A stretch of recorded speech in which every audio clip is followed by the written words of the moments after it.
안녕하세요. 오늘도 사연살롱을 찾아주셔서 감사합니다. 저는 아이 둘을 키우는 평범한 워킹맘입니다. 그간의 복잡한 감정이 떠오르네요.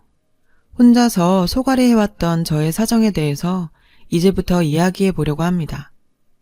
저는 남편과 대학 동아리에서 선후배로 만났어요. 대학 시절부터 남편과의 사랑을 싹 틔워서 결혼을 했죠. 무뚝뚝한 남자였지만 속정 깊고 따뜻한 사람이었어요. 저는 결혼 후에 신혼생활을 알콩달콩하게 보낼 줄로만 기대했는데 그건 딱 아이 낳기 전까지만이었습니다. 그래도 아이가 생기기 전까지는 신혼생활이 그럭저럭 깨도 좀 볶으면서 보냈었어요. 하지만 아이를 낳은 후부터는 남편은 회사가 바쁘다고 하면서 가정에 대해 무심해지더라고요. 남편이 왜 갑자기 아이를 낳고 난 뒤에 더 바빠졌는지, 그리고 남편의 바쁘다는 말이 진짜인 건지는 잘 모르겠지만 그때부터 육아와 집안일은 모두 제게 떠넘겨졌어요. 남편이 바빠짐에 따라 제 라이프도 더욱 빡세졌죠. 왜냐하면 저도 일을 하는 워킹맘이기 때문이었어요. 회사에 나간 시간에는 근처에 계신 친정엄마가 와서 대신 애를 돌봐준다지만 퇴근하고 나서는 제가 온전히 아이를 케어했거든요. 아내도 남편도 둘 다 일하는 가정에서 왜 아내만 이렇게 가정에서 바빠야 하는 건지 모르겠더라고요. 남편이 일로 바쁘다지만 저도 일을 하느라 힘든 건 마찬가지인데 말이죠. 아이를 키워본 부모들이라면 잘 알겠지만 일을 하면서도 육아를 한다는 건 정말 힘든 일이잖아요. 하루 종일 일하고 나서도 아이와 저녁 내내 씨름하며 집안일을 하다 보면 녹초가 된 몸으로 쓰러진 채 잠이 들곤 합니다. 저는 회사 일하고 나서 퇴근하고 집에 오자마자 바로 아이를 돌보면서 집안일을 해야 해요. 아침부터 저녁까지 손주를 돌보느라 지친 친정엄마가 가고 나면 저는 어지럽혀진 집안을 정리하고 아이가 먹을 저녁 이유식거리를 챙겨주랴 바쁘게 움직여야만 했죠. 제 저녁 식사는 대충 허겁지겁 때운 채로 씻기고 먹이고 아이 기저귀 갈고 하다 보면 저녁 시간이 후딱 지나갔어요. 아이에게 자장가를 불러주면서 어렵게 잠들고 나면 저는 설거지도 부랴부랴 하면서 다음날 저희 부부의 아침거리도 만들랴, 아이 이유식거리도 만들랴 하루가 빠듯할 지경이었습니다. 그런데도 남편은 회사 일이 늦어진다면서 늘상 밤이 되어서 퇴근하기 일쑤였죠. 아무리 남편 회사가 바쁘다고 해도 가정을 꾸렸으면 아내와 공평하게까지는 바라지도 않고 최소한의 집안일을 좀 거들어야 한다고 저는 생각했었거든요. 하지만 남편은 집안일에 대해서 완전히 노터치였죠. 마치 회사에 모든 걸 걸고 충성하는 사람처럼 회사 일밖에 모르는 듯 해보였어요. 남편이 가사 일도 육아도 거들어주지 않자 집안에서는 없는 듯한 남편의 존재감 때문에 저는 밤낮으로 바쁠 수밖에 없었던 거죠. 그렇게 바쁜 생활 탓에 결혼하고 나서 신혼생활에 대한 로망은 저의 환상이었던 듯 싶었습니다. 행복하고 평안한 신혼은 저에게는 그림의 떡이었으니까요. 그래서 저는 참다 못해 결국 폭발하고 말았어요. 남편에게 제 속내를 하소연하며 터뜨리기 시작했죠. 여보, 내가 그동안 참았었는데 이젠 안 되겠어.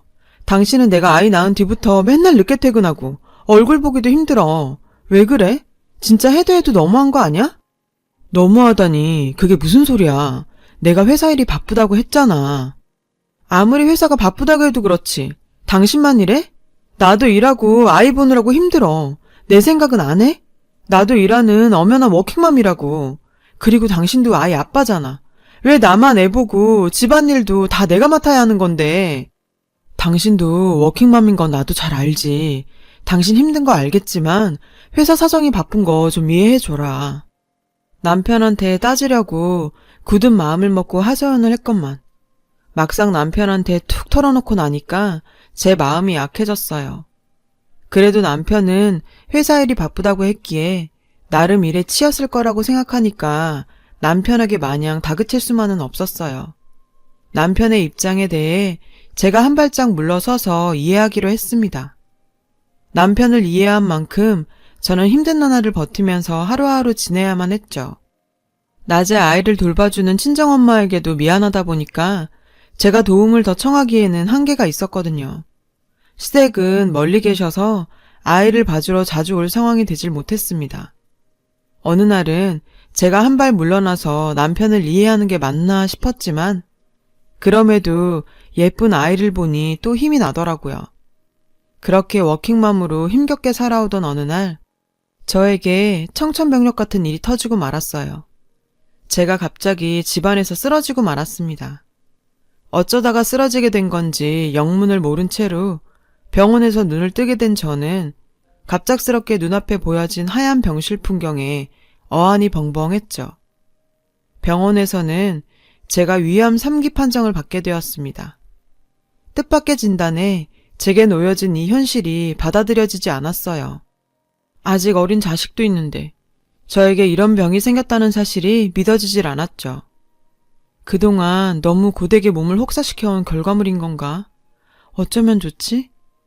그렇게 생각하니까 저는 뭘 위해서 그동안 그렇게 열심히 살았는지 때늦은 후회감이 몰려오더라고요. 남편이 조금이라도 돌아봐 주었다면 내가 이런 병에 걸렸을까? 원망까지 들었어요. 솔직히 다 남편 탓이라는 생각마저 하게 되었습니다. 그런데 더한 문제는 남편의 태도였어요. 아내가 위암이라는 큰 충격으로 슬픔에 빠져 있는데도 남편은 여전히 바쁘다면서 이제 제가 깨어났으니까 그만 가봐야 한다는 소리뿐이었죠. 지금 이 일보다 중요한 게 뭐가 있는 건지, 저에게 당장 필요한 물품 몇 가지만 챙겨주고서는 그냥 쌩하니 가버리려고 하더라고요. 남편의 그런 태도에 너무 서러웠어요. 여보, 당신은 아내가 위암 3기라는데 어떻게 그냥 가버릴 수가 있어?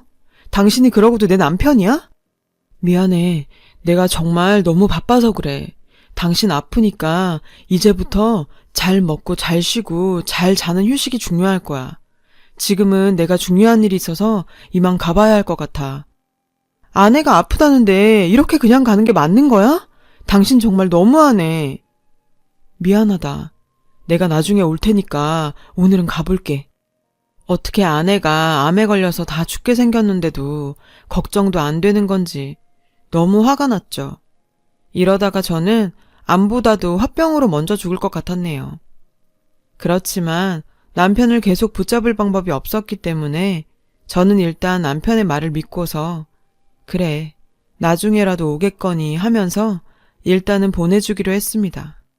그런데 남편은 제가 병원에 입원해 있는데도 불구하고 그 후로도 어김없이 바쁘다면서 오질 않았어요.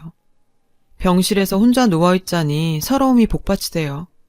그래서 저는 결국 남편에게 다짜고짜 전화를 걸어서 따져 묻기로 했어요. 여보, 내가 병실에서 누워있는데 코빼기도 안 보일 만큼 그렇게 바쁘냐? 내 걱정은 눈꼽만큼도 안 들어? 당신 나중에 찾아온다면서 어떻게 된 거야? 미안해. 당신 아파서 나도 정신이 없었어. 많이 힘들지? 내가 아픈데 당신이 뭐가 정신없다고 그래? 내가 얼마나 힘든지 당신이 알아? 여보, 그래도 희망을 잃지 말고 좀만 잘 버텨내자. 난 당신 없으면 안 되니까.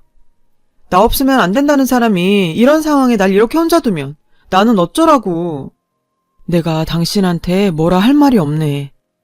그래, 이 사람도 힘이 들겠지. 그렇게 남편을 마지막으로 믿어보기로 했죠. 하지만 절박한 저의 입장에 대해서 남편은 일절 배려라고는 없더라고요. 남편은 입원해 있는 내내 끝까지 병문안조차 제대로 와주질 않았어요.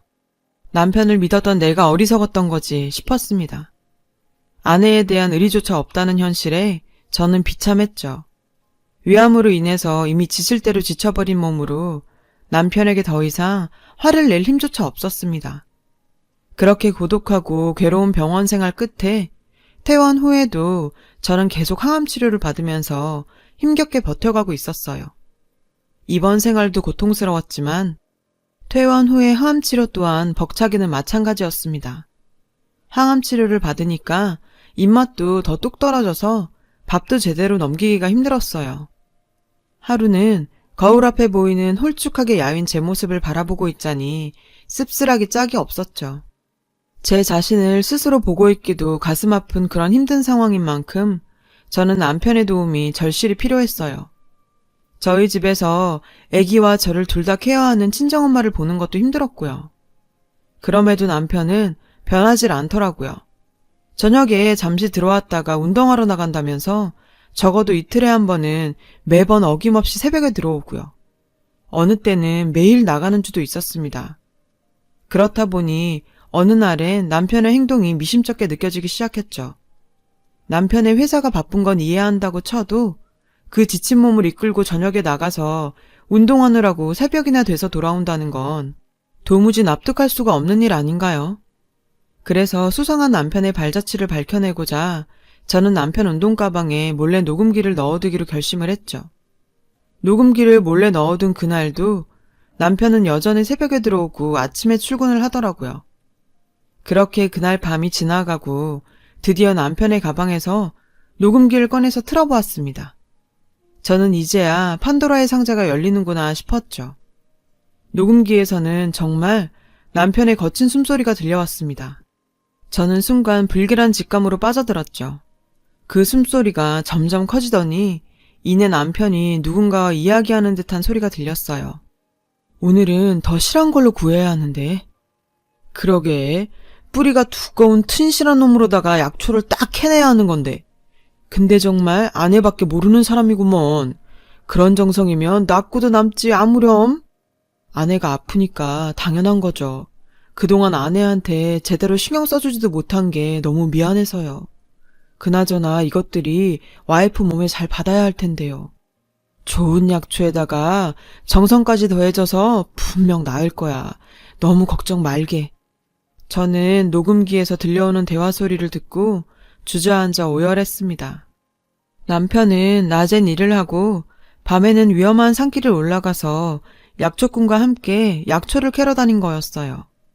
남편을 잠시라도 의심했던 제가 정말 너무 부끄러웠어요. 남편이 왜 약초를 캔다는 걸 저한테 미리 얘기하지 않고서 비밀스럽게 숨겼는지에 대해서 궁금하더라고요. 그래서 남편에게 제가 녹음한 사실을 그대로 다 털어놓기로 마음먹었습니다. 남편에게 먼저 사과를 했죠. 의심한 부분은 미안하지만 정황상 그럴 수밖에 없었던 점에 대해서 설명하면서요. 난 당신이 내 생각해서 약초 캐고 다닌 줄은 정말이지 꿈에도 몰랐어. 근데 왜 나 모르게 다녔어? 나 정말 당신 원망도 많이 했어. 내가 그동안 바쁘게 사느라고 당신한테 정말 소홀했던 건 사실이잖아. 당신은 이해 못할 수도 있었겠지만 정말 회사 일이 바빴던 거야. 당신도 장보님도 안쓰러웠지만 내 성격이 그 마음을 다 얘기할 수 있는 것도 아니고 조금만 더 버티자 싶었지. 근데 당신이 아프니까 이렇게 살아서 뭐하나. 정말 내 인생이 끝난 것 같더라고. 회사 동료한테 얘기를 했었지. 그랬더니 자기 어머니께서 위암이었는데 도움받은 사람을 소개해주더라고. 그분한테도 고맙지. 내 입으로 직접 당신이 위해서 약초 캐러 다닌다고 어떻게 생색내냐? 그래서 말 안 한 거야. 나는 그것도 모르고 내가 당신 잠깐이라도 의심한 거 미안해. 난 결혼하고 당신이 나한테서 완전 돌아선 줄로만 알았어. 내가 말했잖아. 난 당신 없으면 안 된다고. 나한텐 지금 당신 건강이 최우선이야. 나한테 당신밖에 없는 거 알지? 그러니 꼭 건강 되찾자 여보. 힘내도록 하자. 저는 남편에 대해서 다시 보게 되었죠. 남편이 저에게 건네준 희망으로 저는 삶의 의지를 다시 붙잡을 수 있었습니다. 그렇게 지내다 보니 제 위암도 정말 기적처럼 차도가 생기면서 좋아지더라고요. 그날 이후 남편은 고삐 풀린 뭐처럼 숨겨왔던 마음을 표현하는데 망설임이 없었습니다. 이제 뭐 두려울 것도 부끄러울 것도 없다나요. 꾸준한 남편의 손길이 어린 관리와 더불어서 남편의 사랑도 같이 확인하게 되었어요. 저희 가족은 행복하게 오순도순 잘 살아가고 있습니다. 남편과 함께 산행에 나서서 같이 친정엄마를 위한 약초를 캐기도 한답니다.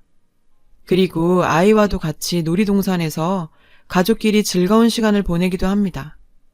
지금 생각해보면 만약 그때 남편이 노력이 없었다면 지금의 제가 있을 수가 있었을까 싶기도 하더라고요.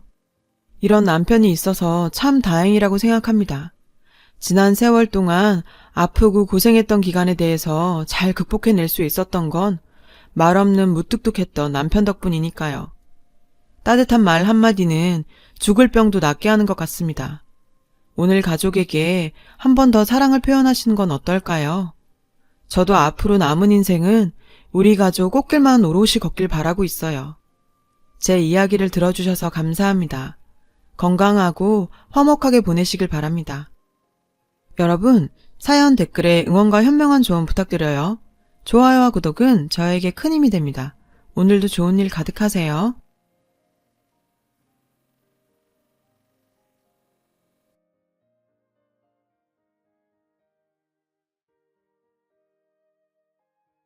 사연 살롱을 찾아주셔서 감사합니다.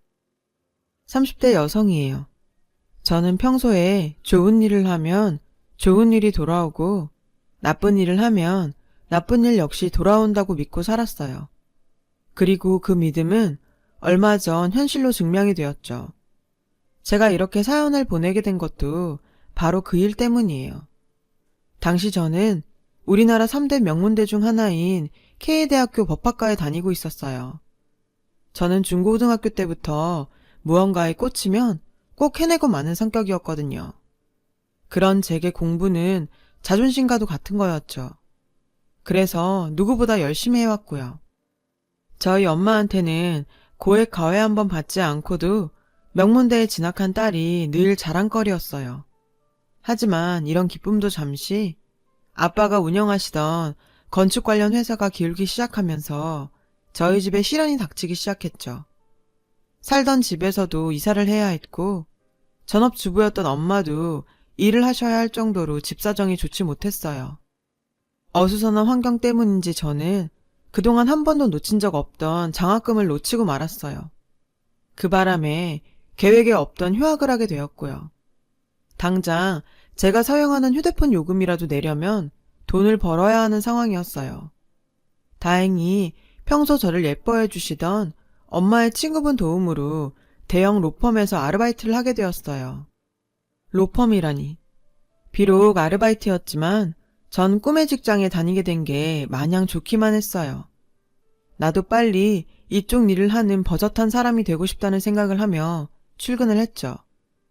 로펌에서 제가 하는 일이라고는 눈에 띄지도 않는 청소나 잔심부름이 고작이었지만 타고난 머리로 일도 빨리 배우고 야무지게 잘하니 사무장님들이 예뻐해 주시더군요. 덕분에 저는 아르바이트였지만 일의 재미를 느꼈고 저도 로펌의 일원이 된 것 같아 즐겁게 생활할 수 있었어요. 그렇게 저는 로펌에 완벽하게 적응하게 되었고 그러면서 저보다 6살 많은 젊은 사무장님과 친해졌어요. 당시 제 연애 경력은 또래 남자친구랑 100일 정도 사귄 게 고작이라서 어른 남자의 매력에 마음이 흔들리게 되었죠. 사무장님은 외모도 뛰어난 데다 옷도 잘 입고 말솜씨도 좋아서 여직원들이 호감을 갖고 호시탐탐 노리고 있었어요. 자신감 하나는 어디서도 빠지지 않는 저였지만 정직원도 아니고 아직 대학 졸업도 못한 처지라 짝사랑으로 만족하기로 일찌감치 마음을 먹었더랬죠. 하지만 그런 저에게도 기회가 찾아왔어요. 그날은 월급날이었어요. 모두 같은 날 월급을 받았기에 사람들은 신이 나서 오랜만에 회식을 하자고 했죠. 사실 전 회식은 처음이라 은근히 기대가 되더라고요. 마침 제 환영회를 겸하는 자리라서 저는 폭탄주를 릴레이로 마시게 되었어요. 그 바람에 화장실 변기를 잡고 한참을 씨름해야 했죠. 머리가 깨져나갈 것 같아서 이러다 죽는 게 아닐까 할 때쯤 제 눈에 아른하게 사무장님의 얼굴이 보이는 거예요. 괜찮아? 많이 힘들면 내가 말해줄 테니까 집에 가도 돼. 상냥한 사무장님의 말투에 저는 어디서 그런 용기가 났는지 그대로 그에게 입을 맞췄지 뭐예요. 그리곤 술이 확 깨버렸죠. 술 때문인지 창피해서인지 저는 얼굴이 빨갛게 달아올라서 서둘러 가게를 빠져나왔어요. 가게가 멀어지자 그제야 저는 길가에서 자책했어요. 미쳤어. 어쩌자고 그런 짓을. 하지만 이미 엎질러진 물이었고 전 당장 내일 출근해서 그 사람 얼굴을 어떻게 보나 걱정이 태산이었죠. 혹시 여직원들이 봤으면 어쩌나 별의별 생각이 다 들더라고요. 그때였어요. 제 뒤에서 자동차 한 대가 크락션을 빵빵거리며 다가오더라고요. 놀라서 옆으로 비켜보니 사무장님의 차였어요. 타! 데려다 줄게. 그가 말하더군요. 전 등을 돌려 얼굴을 숨겼죠. 뭐 하는 거야? 그런 대범한 짓을 벌여놓군. 설마 이제 와서 내숭 떠는 건 아니지? 그는 제가 창피해야 할까봐 일부러 농담조로 말하더라고요. 저는 차마 그 사람을 쳐다볼 수가 없었지만 에라 모르겠다 하는 심정으로 눈 딱 감고 차에 올랐어요. 운전하는 사무장님의 옆모습을 보니 미친 듯이 심장이 뛰었어요. 제 심장 소리가 밖에까지 들리지 않을까 걱정이 될 정도로요. 그래서 무슨 말이라도 해야겠다 생각한 그때 집이 어디야? 거기 내비에 집 주소 좀 찍어볼래? 운전 중이던 그는 제게 말했어요. 저는 잠시 망설이다 집 주소를 내비게이션에 입력했죠. 가깝네? 네. 저는 짧게 대답했고 우리 둘의 대화는 거기서 끝이 났어요. 이후론 어색한 침묵이 흘렀죠. 이런 분위기가 불편했던 저는 무슨 말이라도 해야겠다고 생각했어요. 머리를 굴려봤지만 폭탄주 때문인지 대화거리가 떠오르지 않더군요. 그런데 3학년이라고 했나? 남자친구는 있어? 제가 머리를 막 굴리고 있던 그때 그가 먼저 저에게 물었어요. 저는 냉큼 없다고 대답하곤 사무장님은요? 라고 되물었죠. 사실 여직원들 사이에서도 그에게 여자친구가 있다 없다 말들이 많았어요. 확인해보고 싶더라고요. 없는데. 그의 대답에 전 소리를 지를 뻔했어요. 집에서 장가가라고 안 하세요? 이상형은 어떤 여자예요? 아까는 떠오르지 않았던 질문들이 봇물 터지듯 쏟아졌어요. 그는 잠시 생각하더니 자긴 귀여운 여자를 좋아한다더라고요. 그리고 부모님들께서 만나는 여자 없냐고 물어보시는 정도라고 대답했고요. 그렇게 그와 있는 시간이 조금씩 편안해질 즈음 애석하게도 그의 차가 저희 집 앞에 도착했어요. 저는 내친 김에 용기를 내보기로 했죠. 이런 기회는 자주 오는 게 아니니까요. 저기 골목으로 가면 편의점이 있는데 우리 가서 컵라면 먹을래요? 저는 사무장님과 좀 더 같이 있고 싶은 마음에 라면을 먹자고 제안했어요. 그랬더니 그러자고 하더라고요. 우린 편의점 테이블에 마주 앉아 컵라면이 있기를 기다리고 있었어요. 이 시간에 이런 거 먹으면 살찌는 거 알지? 사무장님이 절 보며 말하더군요. 그런 말 하는 거 여자한테 실례거든요. 저는 일부러 더 툴툴거리며 말했죠. 술 먹고 아무 남자한테 뽀뽀하는 건 더 실례거든. 사무장님은 귀엽게 입을 삐죽였어요. 그런 그의 모습에 저는 웃고 말았죠. 우리는 라면을 먹으며 이야기를 나눴고 서로에게 호감이 있음을 알게 되었어요. 그렇게 우린 그날 이후 비밀 연애를 시작하게 되었어요. 몰래 하는 사랑이 더 뜨겁다고 우리는 회사에서 연애하듯 만남을 이어갔어요. 화장실에 가면 슬쩍 만나고 점심시간에 티 안 나게 옆에 앉는 등 스릴 있는 연애를 이어갔죠. 그리고 무엇보다 비밀 연애의 묘미는 여직원들이 그에게 관심을 끌려고 작당을 벌일 때였어요. 아무리 그들이 끼를 부려봐도 이미 그는 내 거라는 사실에 전 남모를 희열을 느꼈거든요. 그렇게 몇 달의 시간이 흘렀어요.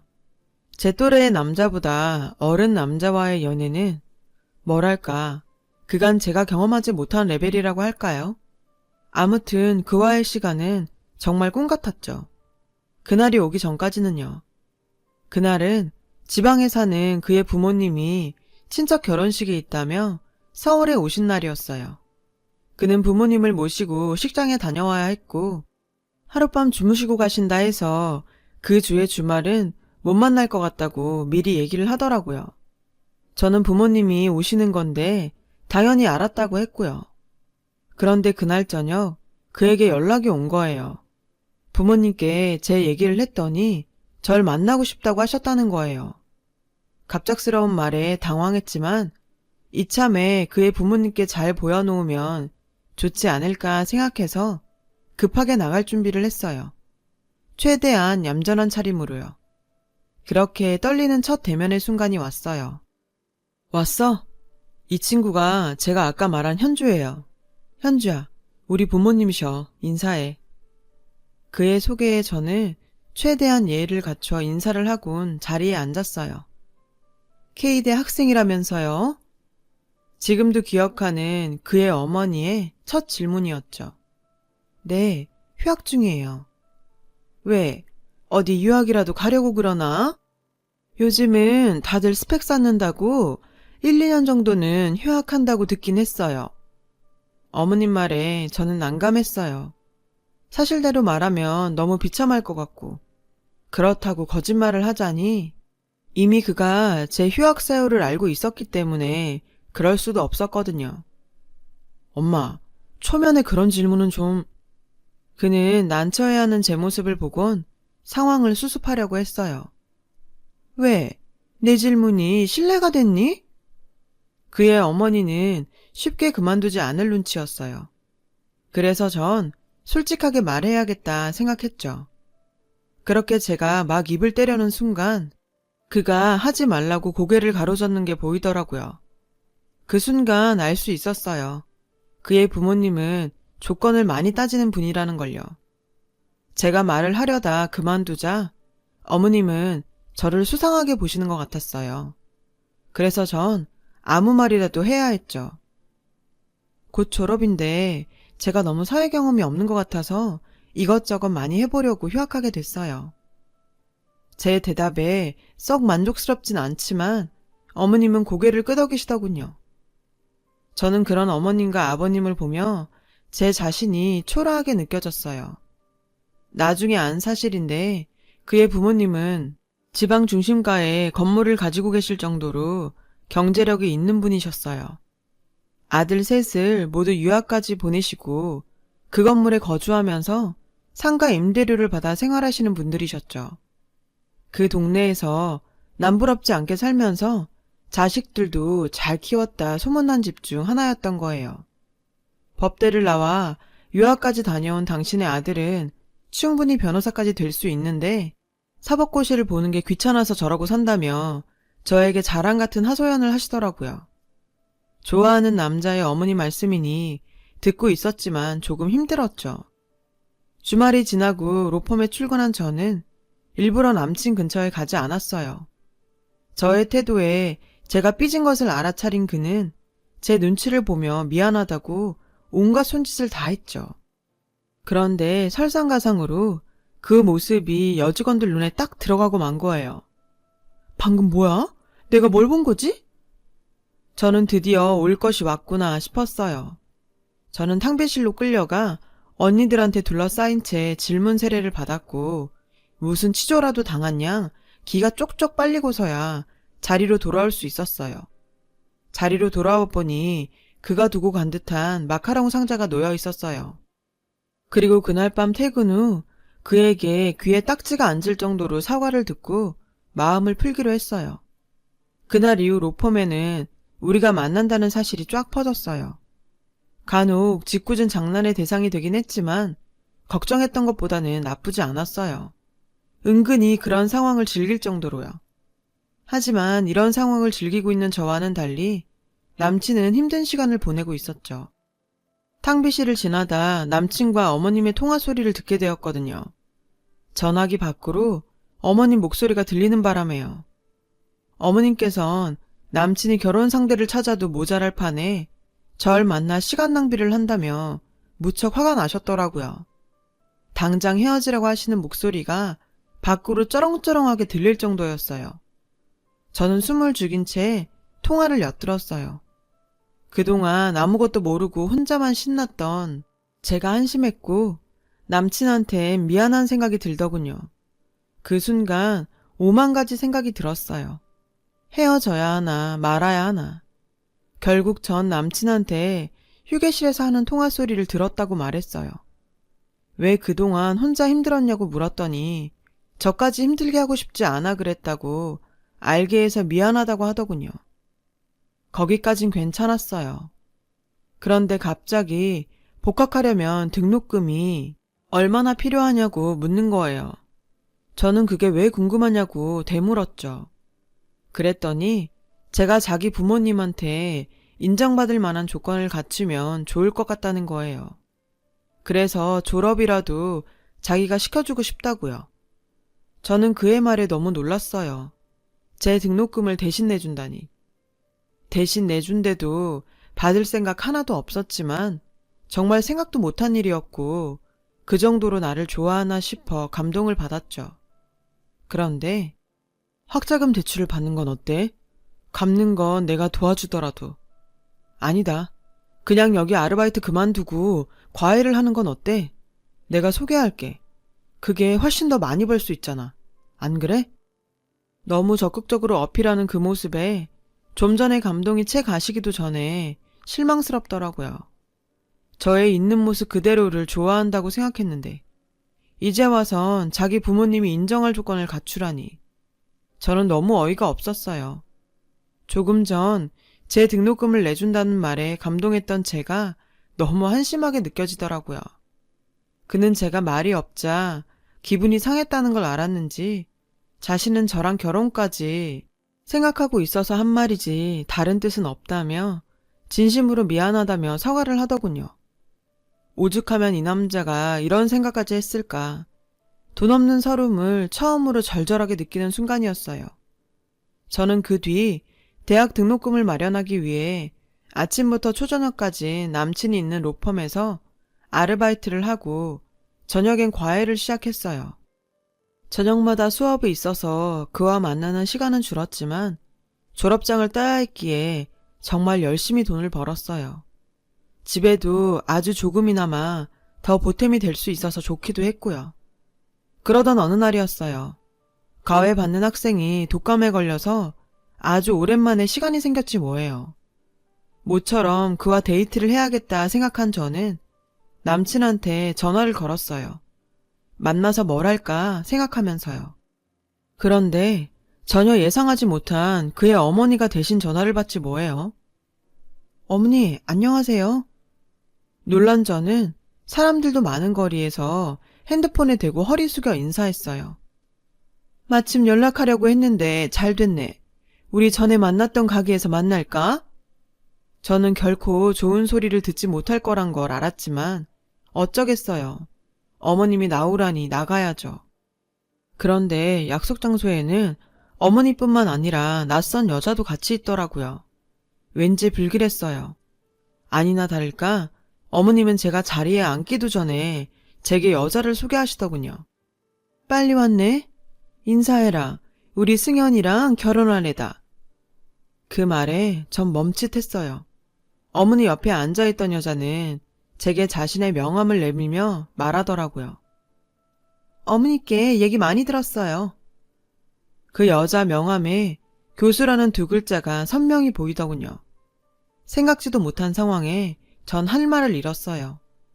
어머님은 제게 너 따위는 내 며느리가 될 수 없다는 걸 말하고 싶으셨던 거죠. 이제 알았으면 적당히 빠지라는 남친 어머니의 속내가 선명히 보였어요. 그야말로 이 자리는 저에게 제대로 망신을 줘서 당신 아들한테서 떼어놓겠다고 작정한 자리가 분명했어요. 저는 마음을 굳게 먹고 말했어요. 어머니, 제가 아무리 싫으셔도 승현 씨 몰래 이러시는 건 좀 아닌 것 같아요. 저 복학하려고 거의 준비도 끝났어요. 졸업하면 로펌에 취직하거나 아니면 사법고시 준비해서. 어머머, 사법고시요? 제 말이 끝나지도 않았는데 오늘 처음 본 여자가 제 말을 끊고 비웃더군요. 저는 불쾌해서 그 여자를 노려봤어요. 생각 같아선 한 대 치고 싶었죠. 그러자 남친 어머님이 그 여자를 며느리라고 부르며 제가 나를 세우지 뭐예요? 어머 얘, 너 지금 우리 며느리를 노려보는 거니? 얘 웃기는 애네? 고졸인 주제에 꿈도 크지. 사법고시가 무슨 운전면허증 따는 건 줄 아니? 우리 아들같이 똑똑한 애도 힘들어하는 시험을 니깎게 할 수 있을 것 같냐고.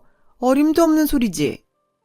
저는 자존심이 상했지만 그래도 남친과 헤어지고 싶지 않았기에 다시 한번 어머님께 말씀드렸어요. 저 모르게 그 사람한테 헤어지라고 압력 넣으신 거 다 알고 있었어요. 저 어머님한테 인정받고 싶어서 노력하고 있어요. 그러니 조금만 더 기다려주시면 안 될까요? 그의 어머니는 제 말에 기가 차다는 듯 콧방귀를 끼더군요. 누가 들으면 오해하겠네.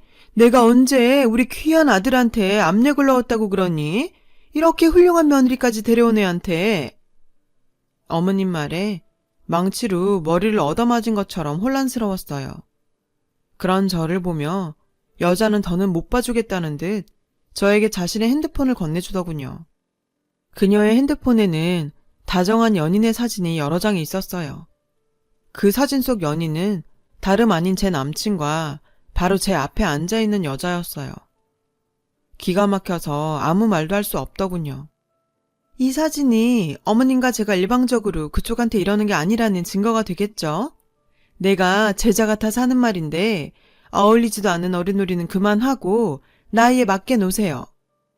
여기 있는 어머님과 여자보다 남친이 더 괘씸했어요. 제가 등록금을 마련하고 있던 그 시간에 자긴 양다리를 걸치고 있었다니. 도저히 참을 수가 없었죠.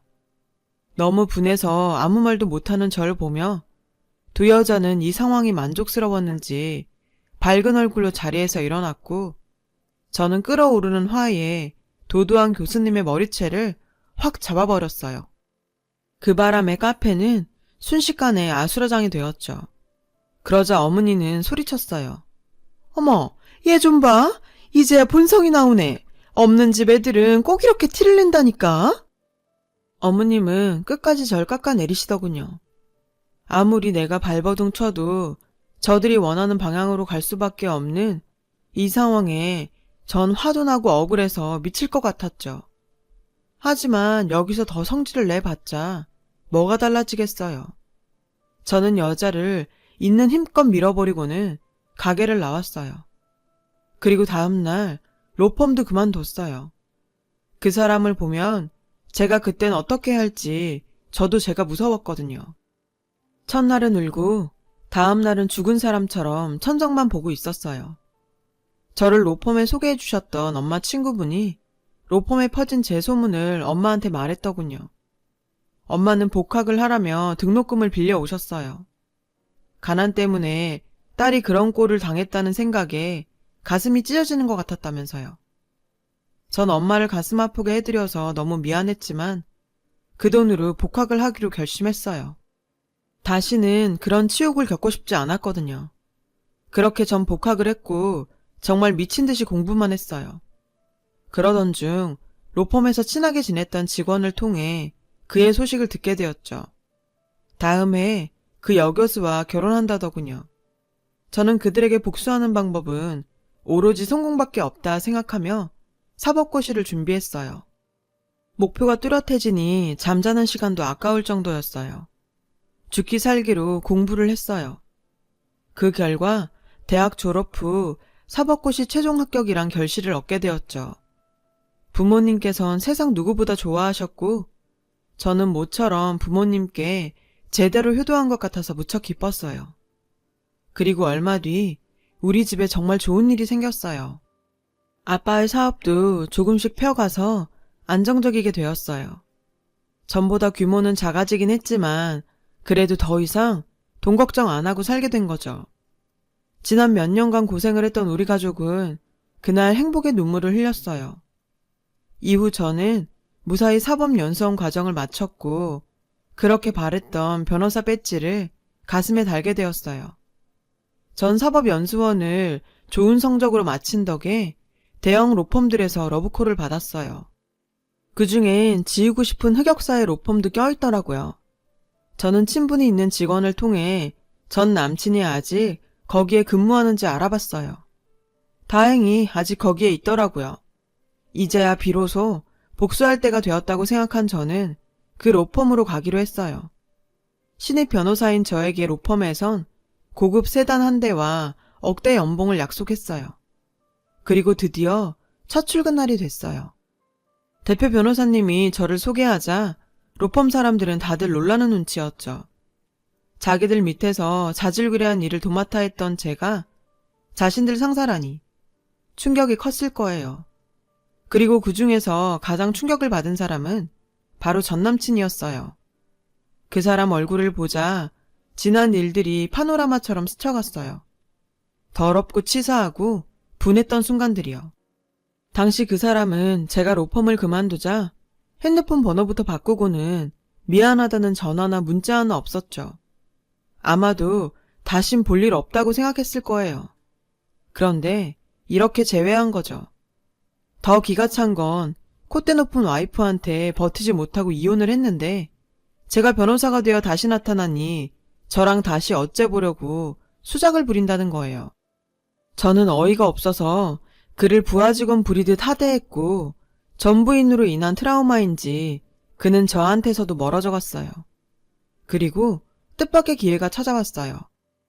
전 남친의 어머니가 자기 건물에 속 썩이는 세입자가 있다며 아들이 일하는 로펌에 찾아온 거였죠.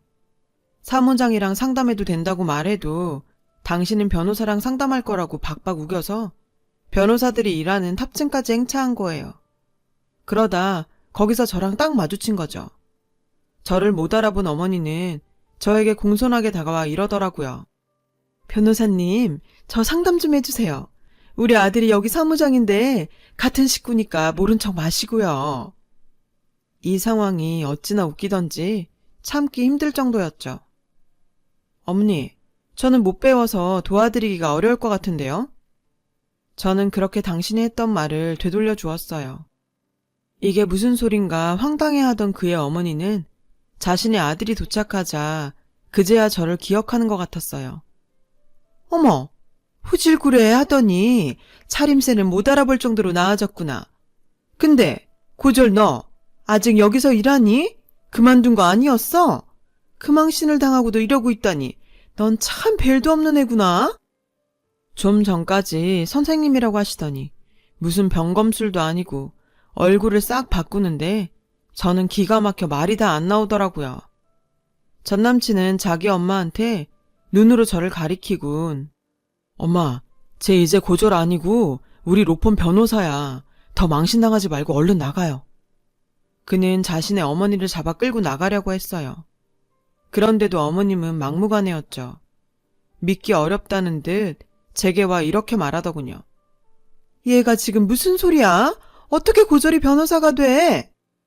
전 이때다 싶어 눈 딱 내리깔고 또박또박 얘기했죠. 변호사라는 거 어떻게 되는지 정말 모르세요? 아, 맞다. 아드님은 귀찮아서 사법고시 안 본다고 했던가요? 사법고시란 게 귀찮고 말고 할 일인가요? 그냥 당신 아들은 못하는 겁니다. 좀 솔직해져 봐요. 누가 보면 아주머님 아들 이 로펌 대표라도 되는 줄 알겠더니 그냥 속물에 허세에 찌질 그 자체네요. 교양 없이 난동 피지 말고 당장 나가요. 이렇게 말을 하고 나니 정말 10년 묵은 채증이 내려가는 것 같더라고요. 저는 입꼬리가 저절로 올라갔어요. 제 말에 그와 그의 어머니는 기가 막힌다며 씩씩거렸죠. 저는 재판이 있어서 이만 가볼게요. 김 사무장님은 오늘 점심때까지 최혜란 씨 사건 기록 내 책상에 가져다 놓으세요. 전 남친한테 업무 지시를 하곤 유유히 그곳을 빠져나왔어요. 그 다음 이야기는 역시나 소식 빠른 여직원들을 통해 금방 알 수 있었는데요. 저의 변한 모습과 제가 당신 아들을 부려먹는 모습에 펄쩍 뛰던 그의 어머니가 갑자기 복통을 호소하시면서 응급차에 실려갔다고 하더라고요. 어찌나 통쾌하던지. 그리고 그 달이 끝날 무렵 전 남친은 일신상의 이유로 사표를 냈어요. 그 이유 소식은 저도 알지 못하고요. 처음엔 복수로 시작했던 변호사 일이 밀려드는 사건에 정신없이 살다 보니 전 남친 소식 따위는 신경 쓸 겨를도 없었거든요. 지금 저는 다른 로펌에 더 좋은 조건으로 이직을 준비하면서 꿀같은 휴가를 보내고 있어요. 너무 오랜만에 쉬는 탓인지 잠시 잊고 있던 옛 생각이 떠올라 이렇게 긴 글을 적어보게 되었네요. 제 얘기를 들어주셔서 감사드리고요. 여러분 가정에 행복한 일 가득하시길 바래요. 여러분, 사연 댓글에 응원과 현명한 조언 부탁드려요. 좋아요와 구독은 저에게 큰 힘이 됩니다. 오늘도 좋은 일 가득하세요.